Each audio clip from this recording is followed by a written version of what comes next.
rekan-rekan pendengar semuanya, kembali lagi di podcast Wayang Windu dan kali ini kita akan membahas mengenai pernikahan dini nih. Nah, kali ini kita lagi bersama Yipta Ariwibowo selaku Duta Genre Kabupaten Klaten tahun 2021. Langsung aja kita sambut ya. Halo Yipta. Halo, halo teman-teman semua. Ya. Nah, kebetulan Kak Yipta ini kan dari Duta Genre Kabupaten Klaten nih. Sebenarnya Duta Genre itu apa sih? Oke, halo teman-teman semua sebelumnya ya. Dan sebenarnya di sini nggak cuma aku aja yang duta genre ya. Ini yang ngomong juga sebelahku ini Tetria ini sebenarnya juga dari duta genre juga. Iya. Dia juga bareng sama aku di Kabupaten Klaten ini. Nah ngomong-ngomong masalah duta genre sendiri, yang mungkin dikatakan Kak Tetria tadi ya, itu kalau teman-teman pada belum tahu ini duta genre itu sendiri itu apa sih genre itu? Genre sendiri adalah generasi berencana. Generasi berencana sendiri itu adalah kepanjangan tangan dari BKKBN atau Badan Kependudukan dan Keluarga Berencana Nasional yang berfokus pada anak-anak remaja atau anak muda kayak gitu. Nah, fokusnya itu ada beberapa sih teman-teman, yakni ada Triad KRR. Nah, Triad KRR itu sendiri apa sih? Triad KRR sendiri itu adalah fokus utama dari genre itu sendiri, yaitu genre itu mempunyai fokus untuk memberikan edukasi kepada teman-teman remaja dan teman-teman anak muda di Indonesia pokoknya. Nah, Triad KRR sendiri itu antara lain itu ada anti pernikahan dini, terus ada anti seks bebas, dan yang terakhir itu adalah anti narkoba. Gitu Kak Tetria. Oke, mantep banget. Jadi emang Duta Genre ini sasarannya sama remaja-remaja gitu ya? Betul banget. Oke, oke. Jadi ini sesuai sama podcast kita ya, sasarannya sama remaja, sama Karang Taruna gitu-gitu. Nah, menyinggung tadi mengenai Triad KRR nih, Kak.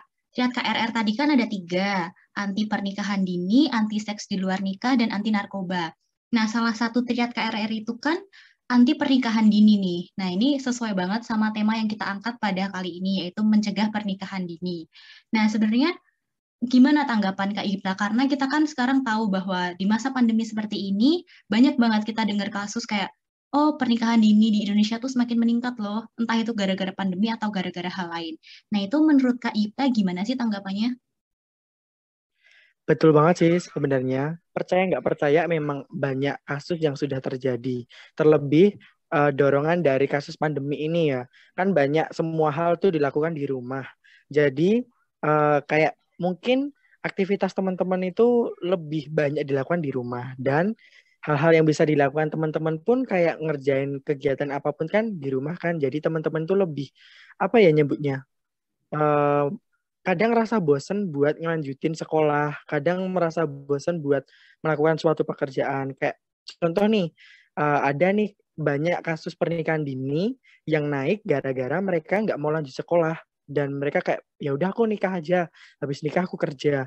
Padahal kayak gitu tuh belum tentu menjamin masa depannya besok gitu loh. Dan kita tahu juga permasalahan pernikahan dini itu juga itu nggak semata-mata cuma permasalahan dari si anak. Tapi kadang gara-gara adanya pandemi ini, ada banyak dorongan juga dari orang tua si anak tersebut untuk menikahkan anaknya lebih dini. Karena menurut mereka selama pandemi ini tidak efektif dalam melakukan sekolah gitu loh Kak Tetria. Oke, jadi emang sebenarnya ada banyak faktor ya yang mempengaruhi terjadinya pernikahan dini itu sendiri. Ada faktor individu, terus faktor lingkungan, mungkin faktor keluarga juga bisa. Nah, kemudian untuk program dari Duta Genre sendiri ini apa, Kak? Kalau boleh tahu kan tadi fokusnya salah satunya ke pernikahan dini juga ya. Nah, itu kalau boleh tahu, apa sih program yang dilaksanakan atau dicanangkan oleh Duta Genre atau dari BKKBN gitu untuk mencegah pernikahan dini itu terjadi? Oke, seperti penjelasan yang di awal tadi ya, genre sendiri itu kepanjangan tangan dari BKKBN. Otomatis dari BKKBN itu sudah mempunyai beberapa kegiatan atau cara penanganan gimana sih untuk menangani masalah pernikahan dini itu sendiri. Nah, di sini tuh kita ada PUP nih Kak. PUP sendiri itu adalah pendewasaan usia perkawinan. Nah, di sini tuh kayak suatu cara bagaimana sih kita sebagai anak remaja itu bisa menunda perkawinan itu sendiri. Nah, bicara masalah menunda perkawinan, pasti teman-teman pada bertanya nih, kira-kira usia berapa sih perkawinan yang dianggap normal dari pemerintah atau dari BKKBN itu sendiri? Dari usia perkawinan yang dianggap sudah normal untuk dapat melakukan perkawinan sendiri itu, kalau laki-laki itu 25 tahun dan perempuan itu 21 tahun. Melalui gerakan ini yang sudah dicanangkan oleh BKKBN ini, diharapkan untuk lebih gimana ya, lebih bisa teratasi dari pernikahan dini yang sudah terjadi di Indonesia ini, Kak. Oke, oke, menarik banget ya. Jadi emang dari BKKBN sendiri udah mencetuskan program PUP atau pendewasaan usia perkawinan gitu. Seperti yang dikatakan oleh Kak Ipta tadi bahwa perempuan minimal untuk menikah itu usia 20 tahun dan untuk laki-laki itu 25 tahun. Nah, tentu saja BKKBN itu mencetuskan itu tidak tanpa alasan gitu kan ya Kak. Dilihat dari berbagai aspek pada remaja. Kan kalau seperti yang kita tahu kalau remaja ini lagi berkembang-berkembangnya gitu ya, fisiknya juga berkembang, emosinya juga berkembang. Nah, tentunya ada banyak faktor yang mempengaruhi kenapa sih PUP itu harus dilakukan bagi remaja. Nah, mungkin kita kupas satu persatu ya, dimulai dari aspek kesehatan dulu nih. Kenapa sih Kak kalau PUP itu wajib dilakukan bagi remaja dilihat dari sisi kesehatannya? Oke, bicara masalah kesehatan ya, kan tadi udah dijelasin bahwa udah ada usia minimalnya. Bicara masalah kesehatan juga itu, ini khususnya ini untuk perempuan ya. Kan tadi udah dijelasin bahwa usia minimal pernikahan dari BKKBN untuk perempuan kan 21 tahun dan laki-laki 25 tahun. Kenapa di umur segitu? Karena di usia itu tuh dianggapnya eh, anak laki-laki dan anak remaja perempuan itu udah dianggap matang dari segi kesehatan atau dari segi uh, kesehatan tubuh lah. Atau mungkin kalau lebih merujuknya lagi tuh ke kesehatan reproduksi. Nah, kenapa kok kayak gitu? Karena di usia 21 tahun, perempuan itu sudah dianggap matang dari alat reproduksinya. Dan laki-laki pun dianggap matang juga di usia 25 tahun itu sudah bisa membuahi dan yang perempuan juga sudah bisa dibuahi kayak gitu. Jadi dengan usia 21 tahun itu contohnya ini kan perempuan juga ya. Kan tubuhnya sudah mulai panggulnya nih udah mulai membesar dan ibaratnya semua yang mungkin teman-teman di usia 12 tahun sampai usia 14 atau 15 tahun teman-teman mengalami pubertas di usia 21 atau 25 itu ibaratnya itu pubertasnya itu udah di paling ujung gitu loh Kak. Jadi udah matang sekali gitu loh. Oke, jadi emang penting banget ya untuk menjalankan PUP ini terutama bagi kesehatan, terutama bagi perempuan. Nah, nggak cuma hal itu teman-teman. Jadi melalui uh, kesehatan juga itu sebelum menikah kita juga harus melihat dari kematangan si ibu juga. Karena kalau semisal besok udah menikah, tapi usia teman-teman masih muda, bakalan banyak sekali hal-hal yang menjadi ketakutan wanita. Antara lain bisa keguguran, atau bahkan bisa janinnya meninggal waktu melahirkan, atau bahkan ibunya pun juga bisa meninggal.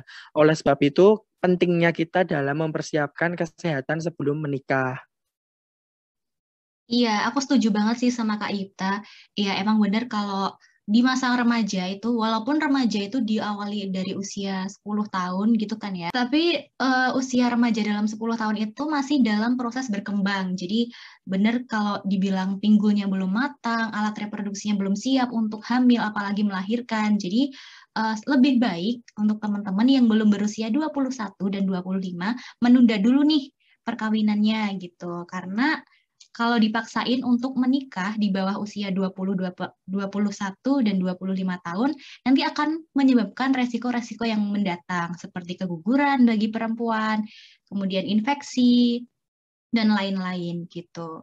Oke, sekarang kalau aspek kesehatan kita udah bahas nih Kak. Sekarang kita lanjut ke aspek ekonomi. Kenapa sih kita itu dituntut untuk menikah di atas usia 21 dan 25 tahun nih? Oke, kan kita ini ngomonginnya pernikahan ya. Kita tahu bahwa menikah itu bukan sebuah hal yang mudah, bukan sebuah hal yang main-main. Namanya sebuah pernikahan itu adalah uh, suatu hal yang kita merencanakan untuk membuat keluarga baru kayak gitu ya. Namanya keluarga baru itu kita harus mempersiapkan banyak hal. Contohnya harus siap rumah, harus siap dari pekerjaan yang tetap atau ibaratnya finansial yang matang. Terus yang ketiga, kita juga harus siap untuk mendanai apa yang akan terjadi dalam pernikahan atau berkeluarga ke depannya itu. Nah, kenapa sih kok tadi dibilangnya harus mempersiapkan dari segi ekonomi? Ya, karena tentu saja dalam kita menikah kita butuh biaya. Dan nggak cuma stop di menikah saja, setelah menikah atau berkeluarga itu juga, kita juga bakalan lebih banyak lagi butuh biaya, teman-teman. Terutama besok kalau udah punya anak, terus menyekolahkan anaknya, apalagi kebutuhan-kebutuhan yang mendasar lainnya.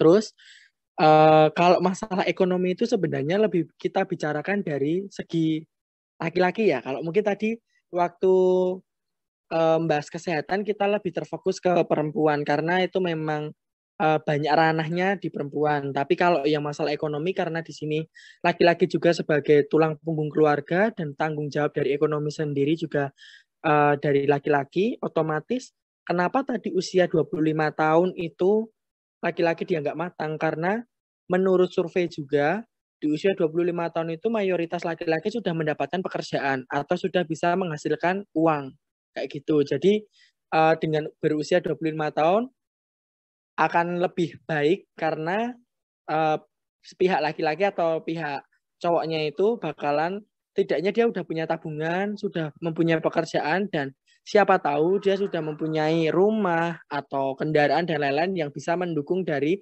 kesiapan untuk melakukan pernikahan. Kayak gitu Kak Tetria. Iya, iya, betul sekali. Jadi kalau mau menikah itu lebih baik dipersiapkan dulu ya, dibangun ekonominya dulu dari awal gitu. Karena kalau sudah menikah, tanggung jawab kita ini akan semakin besar, terutama tanggung jawab secara ekonomi gitu. Kita nggak lagi hidup sendiri, kita juga membiayai, selain untuk diri sendiri, kita juga membiayai istri atau suami juga nanti, kemudian membiayai anak juga untuk kesehatan, pendidikan, dan lain sebagainya. Kemudian kita juga akan membiayai keluarga-keluarga kita yang lain, dan masih banyak biaya-biaya yang akan dikeluarkan juga setelah menikah. Gitu. Jadi lebih baik untuk teman-teman, sebelum usia 21 dan 25, kita kejar dulu nih cita-cita kita apa, kepinginannya kita apa, kita cari duit sebanyak-banyaknya, baru kita menuju ke jenjang pernikahan gitu. Bener gitu nggak, Betul Kak? banget.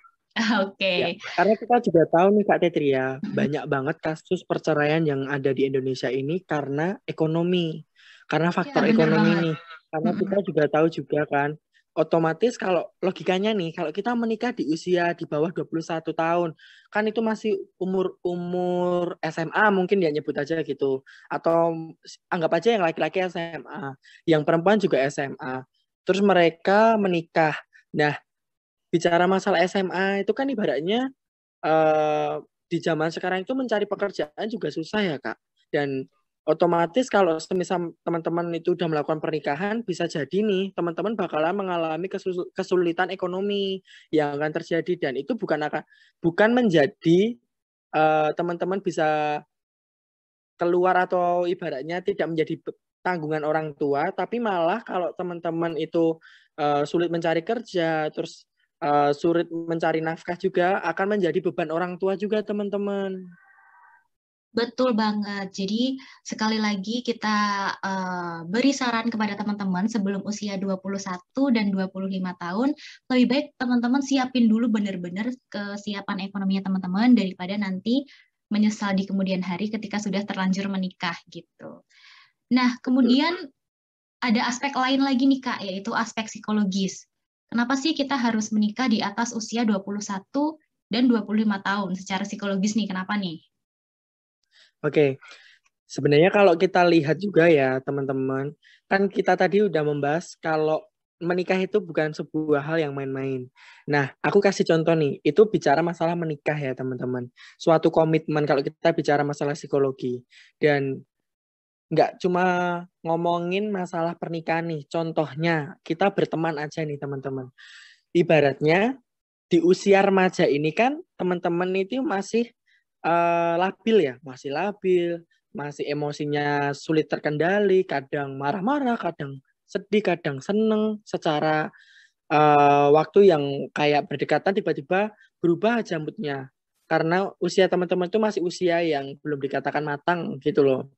Nah, dengan cara teman-teman menikah dengan di bawah usia matang, teman-teman itu akan mengalami kayak semacam ini, dengan kejiwaannya atau ibaratnya teman-teman itu belum stabil dari perasaannya. Jadi kalau ada masalah apapun sedikit di rumah tangga yang akan terjadi setelah menikah, teman-teman gampang banget buat ngatain marah-marah sama suaminya atau marah-marah sama istrinya, atau bahkan gampang banget untuk mengucap kata cerai. Terus teman-teman juga gampang banget buat melakukan tindakan fisik atau KDRT. Itu salah satu efek dari psikolog juga. Nah, makanya teman-teman sebelum teman-teman menikah atau menentukan benar-benar mau niat nikah, teman-teman coba pikir-pikir ulang, apakah aku menikah ini tuh benar-benar aku sudah siap dari psikologiku, atau sebenarnya aku belum mandiri. Aku ibaratnya masih remaja, dikit-dikit dibantuin orang tuanya, dikit-dikit ngambil makan aja masih diambilin, nyuci belum bisa, ini belum bisa lah. Gimana ceritanya kalau besok mau menikah? Yang ada teman-teman bakalan cekcok dan gampang banget buat berkata cerai. Kalau gampang banget berkata cerai, otomatis ya itu tadi, pernikahan nggak bakalan berjalan dengan baik. Iya, setuju sih. Gitu. Karena emang remaja itu berkembang ya, masih masa-masa perkembangan peralihan dari anak-anak menuju masa dewasa. Nah, remaja ini seiring bertambahnya usia, seiring berkembang juga tingkat emosionalnya. Jadi kalau teman-teman udah menikah nih di usia remaja awal, kayak misalnya 18 tahun, 19 tahun gitu, masih di bawah usia 21, 25 gitu kan. Nanti akan labil nih emosinya, bener yang dikatain oleh Kak Ipa tadi. Iya. Karena pernikahan ini kan terjadi sekali seumur hidup ya, harapan kita semua. Nah, sebisa mungkin kita tuh menghindarkan diri kita semua dari yang namanya perceraian, KDRT, kayak gitu-gitu. Sebisa mungkin kita hindari nih teman-teman. Nah, dengan menjalankan pernikahan di atas usia 21 tahun dan 25, diharapkan teman-teman ini udah memiliki kemampuan untuk meregulasi emosi, kemudian teman-teman dalam kemampuan pemecahan masalahnya juga udah oke, sehingga kalau teman-teman lagi terlibat suatu masalah nih, misalnya suami atau istri gitu membuat suatu kesalahan, ini itu nggak gampang tersulut emosi gitu, nggak gampang mengucap Ya, kata betul, cerai atau nggak gampang mukul, nampar dan sebagainya kayak gitu. Kurang lebih kayak gitu ya. ya betul banget. Ya, nah kemudian kita masuk ke bahasan selanjutnya nih, yaitu aspek pendidikan. Nah, ini menarik nih Kak, karena banyak nih yang putus sekolah selama pandemi ini mungkin karena bosan ya, nggak ketemu sama teman-teman gitu, terus akhirnya memutuskan, ah ya udahlah aku nikah aja gitu. Nah, itu menurut Kakak gimana? Kalau dilihat dari aspek pendidikan nih. Ya, benar banget. Bicara masalah aspek pendidikan ya teman-teman. Aku sebenarnya kalau melihat dari survei ya, mayoritas orang-orang yang melakukan pernikahan dini adalah mereka yang pendidikannya itu ibaratnya bukannya pendidikan tinggi. Kayak gitu. Mayoritas dari mereka itu pendidikannya masih kayak seterata SD, lulus SD atau lulus SMP kayak gitu. Kenapa kok dia berhenti bersekolah? Ya karena dia berhenti terus dia melakukan pernikahan atau ibaratnya udah tidak bisa lanjut sekolah kayak gitu. Nah, tapi teman-teman, bicara masalah pandemi ini dan berhubungan dengan pendidikan, aku ulangi lagi bahwa sebenarnya itu ada dua aspek, yakni ada aspek dari diri sendiri dan ada aspek dari lingkungan sekitar kita. Nah, kalau dari diri sendiri ya benar yang dikatakan Tetria tadi, bahwa ada banyak orang atau banyak anak remaja yang merasa kayak, aduh, selama pandemi ini aku kayak nggak nyaman nih Kak, sekolah ngapain juga sekolah, aku nggak bisa ketemu sama temen, aku nggak fokus dari belajar, aku nggak dapat ilmu, aku kurang ngerasa ini itu dan lain sebagainya. Nah itu kayak merasa si anak ini tuh kayak beban gitu loh, daripada aku kayak gini mending aku nikah aja deh, habis nikah terus aku bisa bekerja, atau kebalikannya, aku mending nggak usah lanjut sekolah, tapi aku kerja aja terus aku nikah. Kayak gitu. Nah, sebenarnya hal kayak gitu tuh juga bisa menjadi faktor selama pandemi ini untuk anak-anak atau remaja itu melakukan pernikahan dini dari faktor pribadi ya. Tapi kalau bicara masalah faktor lingkungan sekitar, itu bisa contohnya itu dari keluarga contohnya. Kayak contoh nih, kita tahu bahwa ada keluarga mungkin dari orang tuanya menganggap bahwa semisal, Dek, kamu daripada kamu sekolah lama-lama, lagi pula kamu nggak ketemu sama teman-teman juga, terus sekolahnya cuma hadap laptop aja atau hadap HP aja atau handphone, mendingan kamu udah deh, mending kamu tak jodohin sama itu aja, nanti dapat ini, dapat itu, dan lain-lain. Kamu udah mapan gini-gini. Mendingan kamu aku jodohin aja. Udah. Nah, hal kayak gitu tuh juga bisa terjadi, teman-teman. Contohnya tuh dari faktor lingkungan di luar kita. Nah, tapi teman-teman, kita tahu bahwa pendidikan itu penting. Kita tahu juga bahwa Indonesia ini tuh ibaratnya kan negara berkembang. Kalau ibaratnya semua remaja di Indonesia itu banyak yang putus sekolah, bagaimana Indonesia itu bisa menjadi negara maju. Sedangkan kita-kita ini para penerus bangsanya itu tidak mau melanjutkan cita-cita tinggi-tinggi kita. Nah, makanya itu teman-teman itu saranku, sebelum teman-teman berpikir untuk menikah, alangkah lebih baik teman-teman coba berpikir untuk sekolah setinggi mungkin, mencapai cita-cita yang setinggi mungkin, dan bagaimana teman-teman itu bisa membahagiakan orang tuanya terlebih dahulu, sebelum Anda bisa membahagiakan orang lain. Kayak gitu ya, Kak? Iya, menarik banget ya. Jadi ya emang kadang tuh ada faktor dari lingkungan orang tua gitu ya. Kayak tadi yang kita bilang bahwa udahlah kamu nggak usah nikah aja. Udah maksudnya nggak usah sekolah aja. Udah jodohin aja nikah gitu kan. Tapi sebenarnya kadang anak tuh malah memiliki cita-cita yang tinggi, tapi malah dipatahkan oleh kata-kata orang tua yang kayak gitu tadi. Nah, Betul. mungkin bagi anak ini nggak apa-apa meyakinkan hati orang tua aja untuk mah, pah, atau pak, bu gitu kan. Sebenarnya aku nih punya cita-cita yang tinggi loh. Aku pengen jadi dokter, aku pengen jadi dosen, atau aku pengen jadi apa, arsitek, guru, dan lain sebagainya. Nah, dengan adanya program PUP ini, pendewasaan usia perkawinan ini, akan memberikan kesempatan, justru bahkan akan memberikan kesempatan bagi remaja untuk menggapai cita-citanya dulu nih.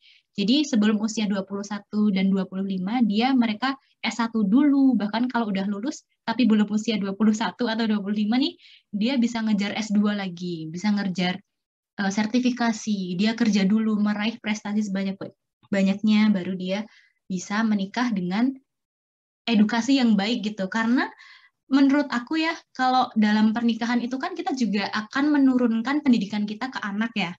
Nah, itu pendidikan itu juga penting banget sih menurutku untuk diteruskan ke anak gitu. Betul banget. Nah, oke, selain dari kita udah bahas banyak banget ya tadi dari aspek kesehatan, ekonomi, kemudian aspek fisik juga, kemudian aspek pendidikan. Nah, yang terakhir ini nggak lupa juga dengan adanya PUP atau pendewasaan usia pernikahan ini akan membantu negara Indonesia ya untuk mengendalikan jumlah penduduk kita. Jadi penduduknya tuh nggak usah banyak-banyak, tapi yang berkualitas gitu. Setuju nggak Kak Betul. Ita? Setuju banget, karena Iya. banyaknya penduduk di Indonesia ini tuh akan berdampak juga nih, Kak Ted. Dampaknya apa sih? Dampaknya ya itu tadi, kalau kalau ibaratnya ya kalau banyak dan semua berkualitas, oke, fine, nggak masalah. Tapi kalau banyak dan tak terkendali, yang ada itu akan menjadikan dampak kemiskinan, terus pengangguran, dan masih banyak lain sebagainya, dampak-dampak negatif yang akan terjadi karena jumlah penduduk yang terlalu banyak di Indonesia. Betul banget. Nah, kemudian sebagai remaja nih Kak, kadang kita tuh bingung. Walaupun tadi udah dijelasin ya cara-caranya, tapi kita tuh bingung langkah nyatanya tuh kita harus ngapain sih biar bisa nahan. Misalnya kita udah punya pacar di sebelum usia 21 dan 25 gitu. Terus kalau udah pacaran, terus ngapain gitu kalau nggak nikah gitu. Gimana sih Kak caranya biar ditahan dulu gitu sebelum usia 21, 25? Ada tips nggak? Ya, sebenarnya bicara masalah gimana apa yang kita bisa lakukan sebagai anak muda, tapi usia kita belum cukup untuk melakukan pernikahan, kayak gitu ya contohnya ya, atau permasalahannya itu ya. Nah, kalau kita lihat juga tuh gini teman-teman, nggak ada larangan nih, kalau dari kita Duta Genre itu nggak ada larangan buat teman-teman itu pacaran, itu nggak ada larangan kalau dari kita Duta Genre. Tapi teman-teman bisa lakukan hal-hal positif nih. Contohnya melalui pacaran yang baik dan sehat. Nah, pacaran yang baik dan sehat bagaimana sih? Dah, Di sini tuh pacaran tuh bicara masalah, teman-teman tuh nggak cuma berpikir masalah hal-hal yang negatif, kayak ya paham lah, aku nggak usah jelasin, pasti teman-teman paham. Nah, teman-teman bisa jauhi hal-hal negatif dari segi pacaran itu sendiri. Tapi teman-teman bisa gali nih, di masa aku pacaran gimana sih? Apa yang bisa aku lakuin? Contohnya saling mensupport, saling mendukung, saling satu sama lain itu mendukung satu sama lain untuk cita-citanya. Jadi dengan cara pacaran yang sehat itu, teman-teman juga bisa mempersiapkan pernikahan besok supaya lebih baik lagi. Bukan pacaran tapi yang berpikirannya langsung ke situ, ke negatif-negatif kayak gitu. Tapi nggak cuma bicara masalah pacaran teman-teman. Banyak hal yang bisa kita lakukan untuk menunda dari pernikahan dini itu sendiri. Contohnya adalah kita harus mengoptimalkan life skill kita. Nah, apa sih life skill itu sendiri? Life skill itu apa yang bisa kita lakukan atau mungkin teman-teman contoh kecilnya adalah teman-teman bisa menekuni bakat, terus teman-teman bisa melakukan kayak belajar dari banyak hal, belajar dari suatu hal yang teman-teman bisa tangkap dari siapapun. Belajar itu nggak cuma bicara masalah di sekolah juga. Jadi teman-teman contoh nih, aduh kak, kok aku mikir ya, kok aku masih belum usia, tapi kok kadang orang mikir, maaf ya aku bilang, kadang orang mikirnya aku pengen ngelakuin hal kayak gini, aku pengen ngelakuin hal kayak gini, atau merujuk ke maksiat kayak gitu. Nah, banyak hal yang teman-teman bisa lakukan untuk menghindari pernikahan dini, yaitu tadi contohnya melakukan aktivitas positif, contohnya melakukan hobi dan lain-lain kayak gitu. Nah, tapi Kak Tetria pernah denger nggak sih kayak gini, Kak aku mau menikah karena aku ingin menghindari zina. Iya, Kayak gitu sering ya banget tuh. enggak sih? Iya, iya. Sering banget kan ya. Banyak orang tuh berkedok hal seperti itu ya. Kayak, aku mau nikah nih karena alasannya menghindari zina. Ya maaf kata nih, namanya kita menikah itu fokusnya untuk ibadah. Bener nggak Kak Teta? Betul, betul. Nah, ibadah sendiri itu kan nggak cuma berfokus pada hal-hal negatif itu. Beda cerita nih kalau ibaratnya, aduh, aku ingin menikah alasannya karena aku nggak bisa menghindari hal-hal kayak gitu. Atau hal-hal zina kayak gitu. Nah, emangnya nih teman-teman, menikah itu cuma bicara masalah melakukan hal kayak gitu. Yang pertama. Terus, banyak hal yang bisa kita lakukan untuk menghindari zina, teman-teman. Banyak banget hal-hal. Contohnya teman-teman bersekolah dengan rajin, teman-teman fokus ke cita-cita teman-teman terlebih dahulu, fokus ke pekerjaannya teman-teman terlebih dahulu, atau teman-teman bisa mengikuti semua ajang lomba yang ada di daerah teman-teman atau di lingkungan teman-teman, dan membuat teman-teman itu bisa lebih produktif dan aktif kayak gitu. Nah itu banyak hal ya teman-teman. Jadi nggak ada alasan buat teman-teman itu cuma nyebutnya aku ya cara menghindari zina aku ya udah aku menikah aja. Itu sebenarnya alasan klasik dan kolot sekali teman-teman. Kan nggak enak ya kayak disebutnya masa anak remaja zaman sekarang kayak zaman dulu banget nikahnya mudah banget kayak gini. Apa yang nggak, kadang kan kita bicara masalah norma agama, norma sosial, lingkungan dan kayak gitu kan pasti jadi pembicaraan orang-orang juga. Kan nggak mungkin kan teman-teman. Aduh anaknya itu kok nikahnya masih muda banget, nanti jadi pikiran orang-orang itu wah hamil di luar nikah gini gini gini. Nah makanya teman-teman kalau teman-teman nggak mau ya teman-teman coba menjauhi hal kayak gitu dengan cara teman-teman mendekati hal-hal yang positif. Kayak gitu Kak Tetria. Iya, bener banget sih, Kak. Jadi segala sesuatu yang kita laksanakan ini jangan dilihat dari sisi negatifnya ya. Kita harus mengambil dari sisi positifnya gitu. Nah, tapi teman-teman juga jangan terus salah tangkap ya. Ini tadi kita dari tadi ngomongin jangan nikah di usia 21-25. Terus nanti teman-teman ya wes aku nggak nikah usia 21-25 tapi aku zina aja, nggak gitu juga teman-teman. Tapi kalau teman-teman misalnya udah punya pasangan gitu ya seperti yang dikatakan sama Yipta tadi bahwa kita harus bisa memanfaatkan hubungan tersebut untuk meraih produktivitas kita, salah satunya misalnya dengan mencari bakat atau kita sama-sama misalnya kuliah nih ya sama-sama berjuang untuk lulus jadi lulusan terbaik misalnya kita saling lomba Iya, nih, saling berkompetisi, tapi kompetisinya dalam kebaikan, dalam mengejar iya. prestasi kayak gitu-gitu. Jadi nanti Aku ada hubungannya, sedikit cerita loh Kak Tetria. oh apa tuh? Bicara masalah pacaran gitu ya. Ya Aku ya, tuh ada boleh. salah satu orang di daerahku. Dia itu tuh pacarannya tuh sebelum usia layak nikah nyebutnya kayak gitu ya. Sebelum usia siap menikah. Tapi Mm-mm. mereka itu pacarannya aku salut. Kenapa? Karena kedua orang ini itu tuh pacaran tapi sambil usaha online.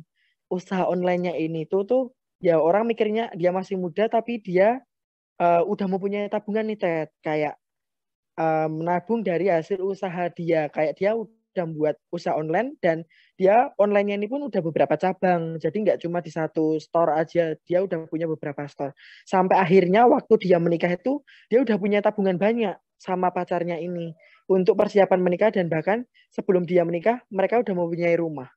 Itu yang ibaratnya bisa jadi contoh buat teman-teman.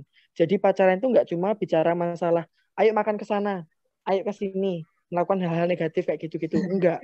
Tapi teman-teman bisa memanfaatkan hal itu untuk produktivitas itu. Contohnya ya bisa kuliah atau ibaratnya berbagi ilmu atau saling support dalam perkuliahan, atau bisa juga sambil pacaran sambil bekerja dengan online, atau mungkin punya usaha bareng, kenapa enggak gitu ya kan Ted?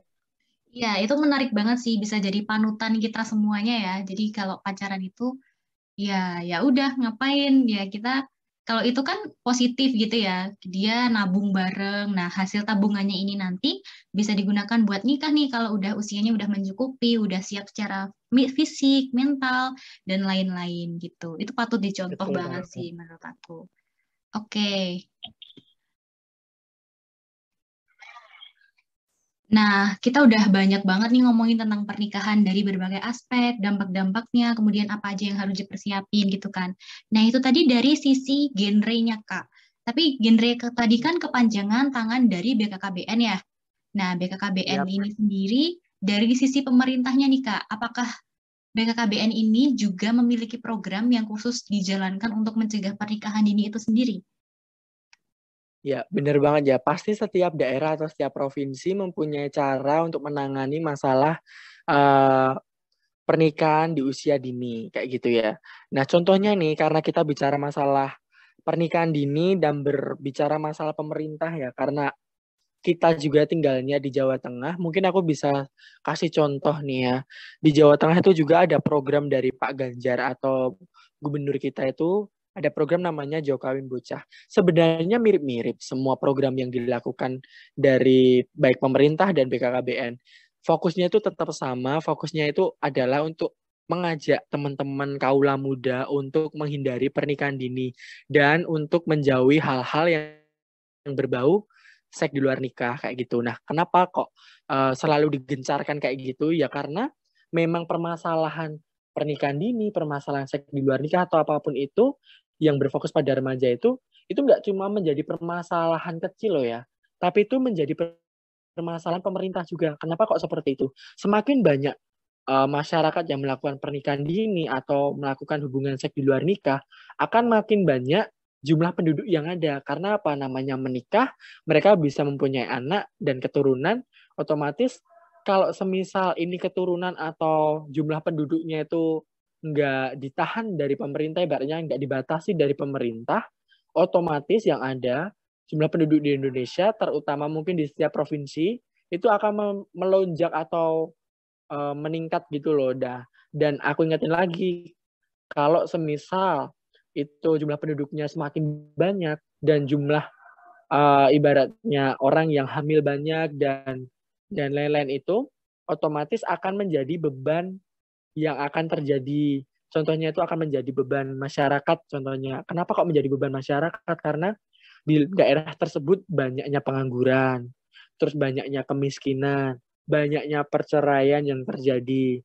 Hal-hal kayak gitu tuh nggak cuma berhenti di situ aja. Dan yang paling parah dan sering terjadi adalah banyaknya kasus kekerasan dalam rumah tangga yang banyak terjadi pada perempuan yang menjadi korbannya. Nah, hal-hal kayak gitu tuh nih teman-teman yang ibaratnya pemerintah itu memberitahu, memberikan gerakan, dan memberikan arahan kepada seluruh kaula muda untuk menjauhi pernikahan dini. Karena efeknya dan dampaknya itu sangat banyak teman-teman. Mungkin teman-teman sekarang kayak, alah kayak gini aja, alah kayak gini. Alah gampang kok nikah, nanti aku bisa ngurus istriku, nanti aku bisa ngurus anakku, nanti aku kerja ini bisa. Tapi teman-teman, coba teman-teman tanya ke keluarga teman-teman atau tanya ke orang tua teman-teman.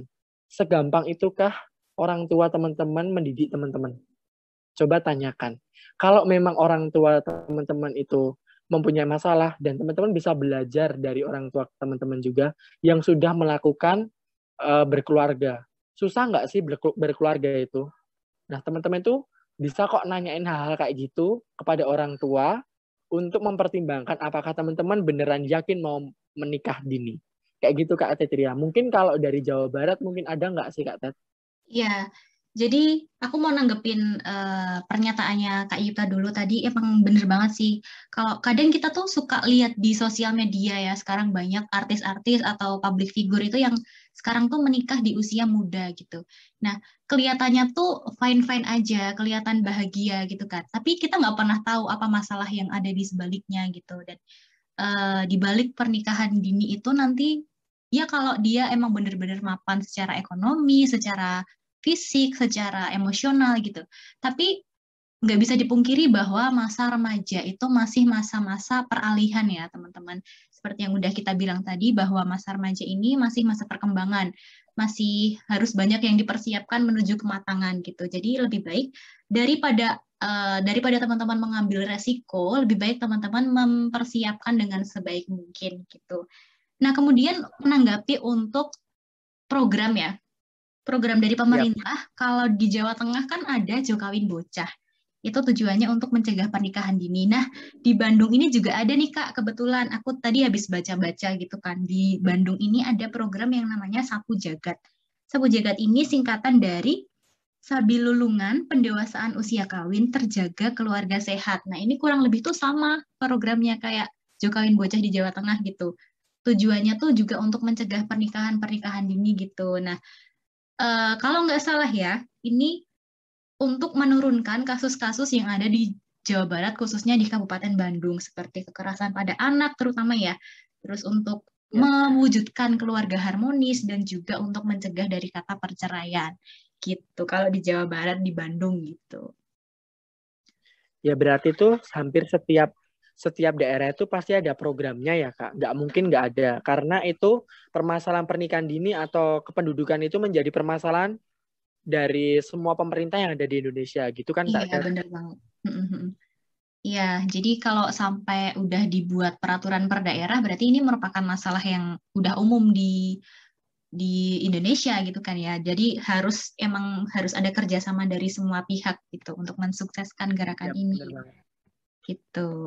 Oke, ini kita udah selesai sih bincang-bincangnya dari Kak Ita juga udah. Ada yang mau ditambahin lagi nggak Kak? Cukup sih. Oke, udah cukup. Kalau gitu aku mau ngucapin terima kasih banyak buat Kak Ipta karena udah mau meluangkan waktunya untuk sharing sama teman-teman semuanya, terutama untuk teman-teman remaja dan Karang Taruna ya ini. Eh, Semoga informasi yang kita berikan ini memiliki manfaat dan teman-teman bisa mempertimbangkan ya untuk tidak menikah di usia dini, yaitu usia 21 dan 25 tahun gitu. Mungkin Lebih ada. tepatnya di bawah 21 sama di bawah 25 tahun gitu ya. Benar banget. Oke, kalau udah, mungkin ada sedikit closing statement nih buat dari Kak Ipta buat teman-teman remaja di Kecamatan Pangalengan supaya bisa menjalankan kehidupannya dengan baik gitu.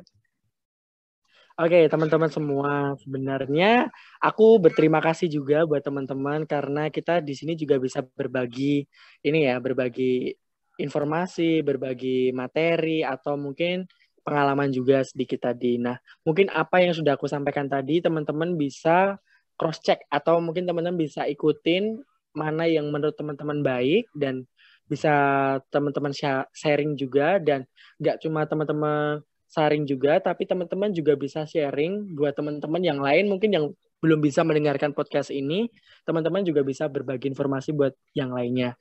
Yang aku bisa ingatkan ke teman-teman itu, yang penting adalah mulai sekarang teman-teman coba fokus dulu ke cita-cita teman-teman. Karena aku percaya melalui cita-cita teman-teman yang sudah tinggi, ibaratnya masalah jodoh atau masalah apapun itu, Tuhan itu sudah sediakan buat teman-teman. Jadi nggak usah takut. Siap, siap banget. Jadi jangan lupa teman-teman untuk saring dan sharing ya.